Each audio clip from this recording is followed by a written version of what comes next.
Hello and welcome to this video exploring metformin and its potential role as an anti-aging medication. Metformin is one of the poster child drugs of the burgeoning medical field and marketplace of longevity or anti-aging or lifespan and healthspan medicine, whatever you want to call it. The question is, why?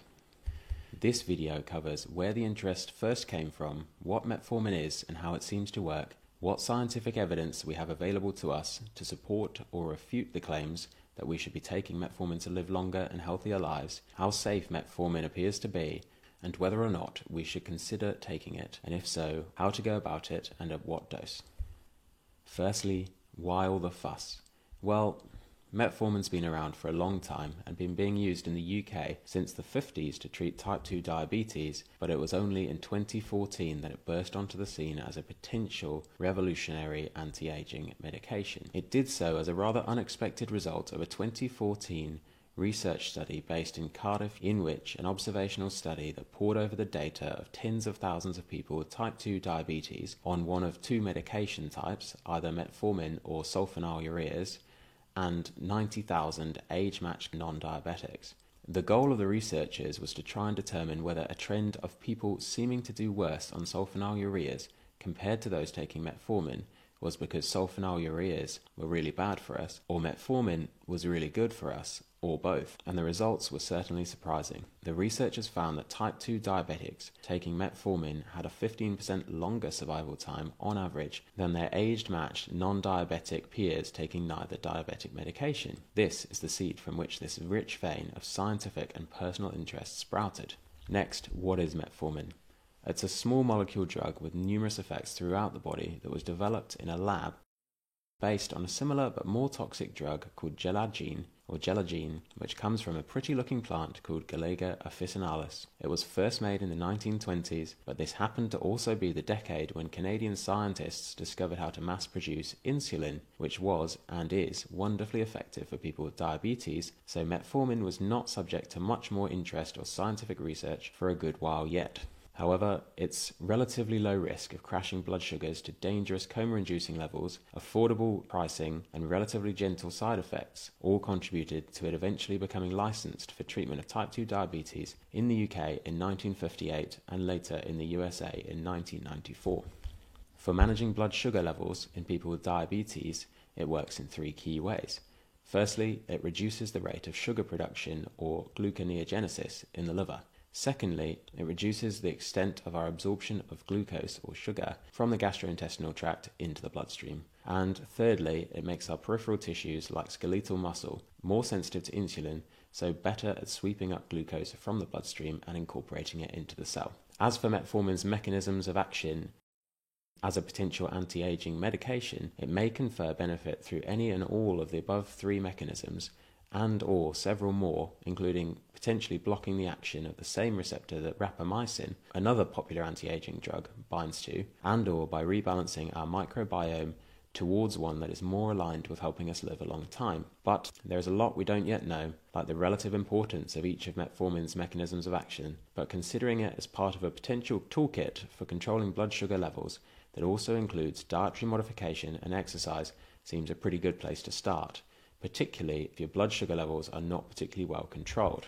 This is of particular interest to those of us that want to live a long and healthy life because sustained high levels of blood sugar predispose us to numerous potential causes of ill health and death, including but not limited to ischemic heart disease and stroke. So if your blood sugar levels are not particularly well controlled over time, this leads to a lot of dangerous things that might contribute to death. Now the image in the top right shows us a spectrum of blood sugar control, with HbA1c levels rising from left to right. But this is not the way that modern medical institutions tend to think about blood sugar. Instead, we have specific cutoff points along the broad sweep of possible blood sugar levels to turn what is a spectral thing into three distinct labels or categories, namely normal if your HbA1c is less than 42, pre-diabetic if your HbA1c is between 42 and 48 or thereabouts depending on the country in which you reside, and diabetic if your HbA1c is over 48.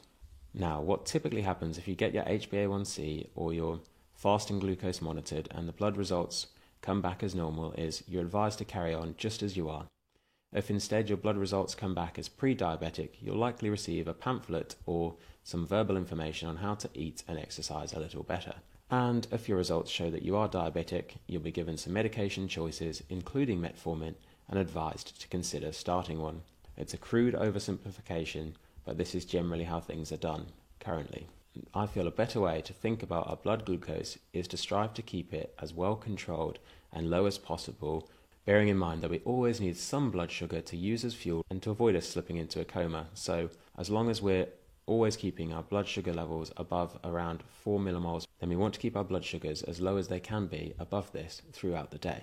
And we should do this by trying to pull the levers available to us to coax our sugar levels down to the lower ends of whichever box we find ourselves put into based upon our HbA1c reading, up to a limit of either what is attainable for you, given the dietary, exercise and medication choices you're willing to consider, or just above the point at which you start feeling undesired effects from low blood sugar. This will likely take time, trial and error, but glucose finger prick monitoring, continuous glucose monitors and HbA1c tests are not absurdly expensive, and it allows us to check whether our interventions are working. Again, I'm not saying that lower is always better. In fact, going below 4 millimoles per litre can certainly be very dangerous, but bringing your fasting glucose down matters because the consequences of high glucose in the blood over time compound like interest on a bad loan. If you've got a smaller loan, the debt you'll pay on it in future will likely be lower than if you have a high HbA1c or a high loan, and the debt will be greater when the bill eventually comes. For example, bringing your HbA1c down from 41, which is the highest end of normal in the UK, to 37 doesn't change the bracket modern medicine will put you in, but it is about a 10% reduction in the amount of sugar floating around your bloodstream at any given time, which will likely have a significant impact on the extent to which you develop furring of the artery walls and insulin resistance over many decades. As for the other potential mechanisms of metformin, I've included this image in the bottom right that represents all of the potential known mechanisms of action of metformin inside the human body per a 2020 review published in a scientific journal called Frontiers of Endocrinology. If you'd like to read more up on that, then the paper is linked in the video description below, but I won't get too deep into it today to prevent the length of this video blowing up into hours or days. But the take home here is that metformin has numerous effects throughout the body, including, but not limited to, altering the gut microbiome, promoting insulin sensitivity, and reducing appetite via GLP-1 agonism in a much milder but similar process that Ozempic and Wegovy and all their daughter molecules suppress appetite. Next, let's get into the longevity evidence available so far. Here the picture is both complicated and incomplete, but suggests some reasons for cautious optimism. As with all longevity and anti-aging interventions, we find ourselves having to make do with a relatively flimsy data set compared to short-term illnesses and outcome measures because we simply don't have the lifetime it would require to collect good quality human randomized control trials. So we're forced to rely on animal studies and various lower quality trials on human populations. Let's start with the stories so far in laboratory animals, namely mice, nematode worms and fruit flies. Peer-reviewed studies looking at nematode worms and mice found that metformin increased lifespan, but fruit fly studies failed to replicate these findings. Obviously, the most interesting data here comes from the mice, as they're the only mammals studied, and therefore a lot closer to being representative of human biology than flies and worms. But let's get the worms out the way first. One study looking into nematode worms, a tiny 1 millimeter species of worms that survives by eating E. coli bacteria, found that the longevity benefits of metformin in these creatures depended on the types of strains of E. coli they digest and the effect that the metformin had on the metabolism of the E. coli itself, not the nematode worms.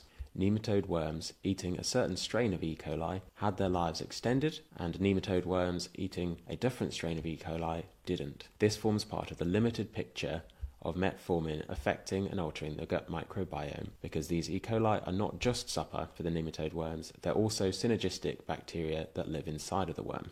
In mice, we have one study that shows a dose-dependent relationship and another that shows a positive correlation with duration. One mouse study administered metformin to 3 different sets of mice from different points in their adult development, with one group given metformin at 3 months, another at 9 months, and another at 15 months. And these particular mice had a life expectancy of roughly 18 to 24 months. There was a 4th group who received no metformin, against which these mice were compared.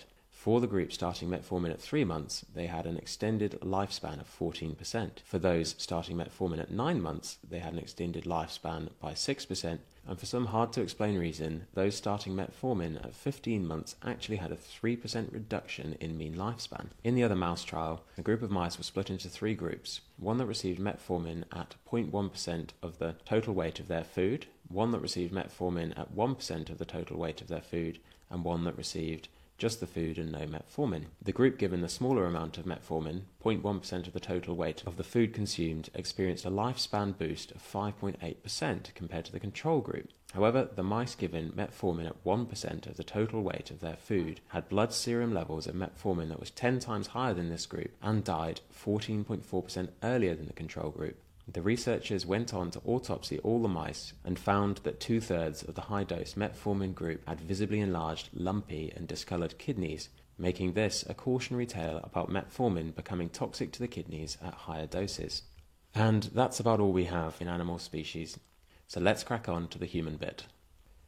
As metformin is predominantly prescribed for managing type 2 diabetes or preventing prediabetes from becoming diabetes, most of our data is on people with diabetes. In 2017, a research group published the largest systematic review I've seen on the effects of metformin consumption on risk of death by any cause. They concluded that according to the data, diabetics on metformin had a 7% lower chance of all-cause death across the studies as compared to their non-diabetic peers, and approximately a 20% lower risk of all-cause death compared to diabetics on other drugs, though there are likely numerous confounding factors affecting this data, including that our medical guidelines usually have us introducing metformin for relatively mild cases of diabetes and using other more powerful, higher side effect drugs in more severe cases. Then, in 2021, a paper was published in the United States that looked at 3,234 pre-diabetic Americans who were randomly allocated into either a metformin group, an exercise and target of 7% weight loss group, or a placebo group. These volunteers had an average age of 50 when they started the experiment and were tracked for 21 years. However, after a couple of years, the study participants were informed of what they were taking, and the placebo group and the metformin group were offered the opportunity to join in on the exercise program. The findings after 21 years compared deaths from across the groups and found no statistically significant differences between the metformin, placebo, and exercise-first intervention groups.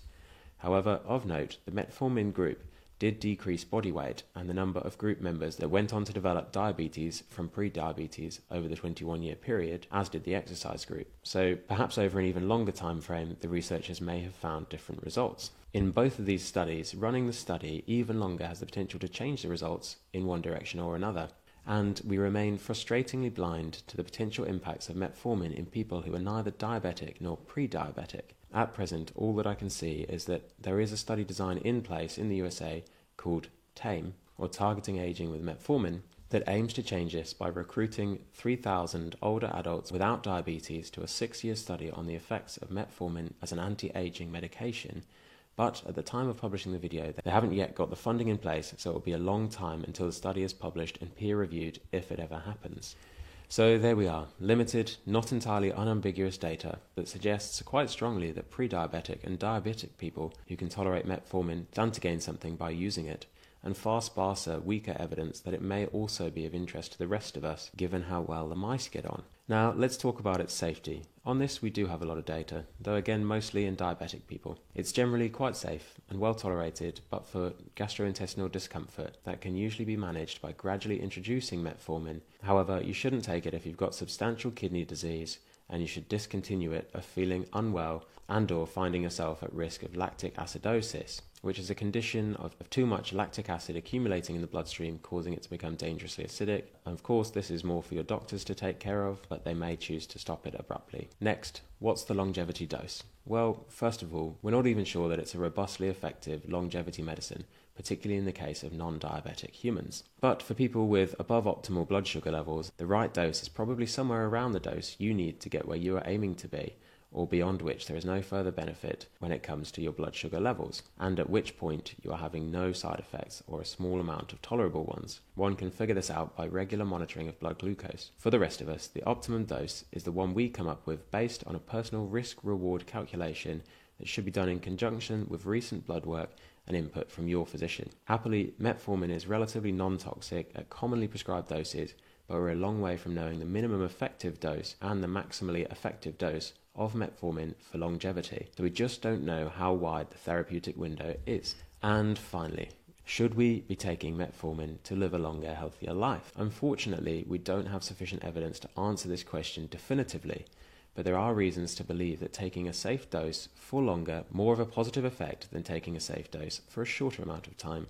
So, depending on your own age, sense of urgency, and tolerance for risk, the point at which you might want to visit your doctor and consider metformin will be different for each of us. Many of us will likely choose never to take it, but getting some blood work done and reviewing your HbA1c to see how well controlled your blood glucose levels are seems a good place for us all to start. And that's the end of today's video. Thanks for watching. I hope you found it informative, and don't forget to check out the links below if you're keen to read more.